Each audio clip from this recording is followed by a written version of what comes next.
Formula होता है D का मान होता है बी स्क्वायर माइनस के 4ac। जब समीकरण दिया जाए ए एक्स स्क्वायर प्लस का बी एक्स प्लस का सी बराबर 0, जहां ए एक्स स्क्वायर का गुणांक है, बी एक्स का गुणांक है, सी अचर पद है, कांस्टेंट टर्म है।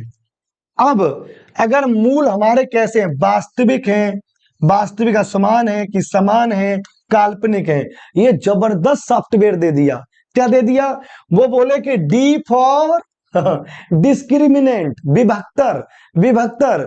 अगर डी का मान बराबर 0 आ जाता है, मतलब ये डाटा ए का मान कितना है, ए का मान तुलना करो 9, बी का मान 7, सी का मान -2।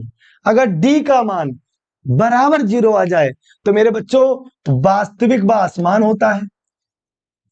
अगर डी का मान ग्रेटर देन 0 आ जाए मतलब पॉजिटिव, और पॉजिटिव आदमी ना रियल होता है, रियल बंदा जो पॉजिटिव सोचता है वो हमेशा रियल होता है। तो अगर डी का मान ग्रेटर देन 0 आ जाए साहब, तो मूल वास्तविक रियल होंगे, लेकिन ध्यान देना बराबर पे बराबर, बाकी ग्रेटर पे कभी बराबर नहीं होते, मतलब असमान होते हैं। और हां, अगर डी का मान लेस देन 0 आ जाए, प्रश्न एक कॉन्सेप्ट अनेक। डी का मान अगर लेस देन 0 आ जाए तो ध्यान देना, लेस देन का मतलब नेगेटिव।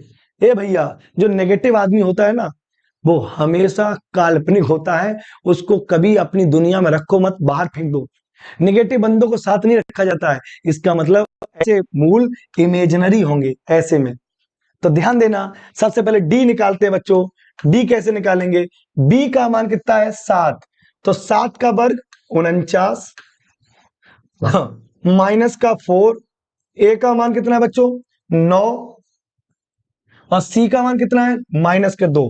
प्यारे बच्चों 49, और ये आ गया नचौक 36 दूनी 72, तो माइनस माइनस प्लस।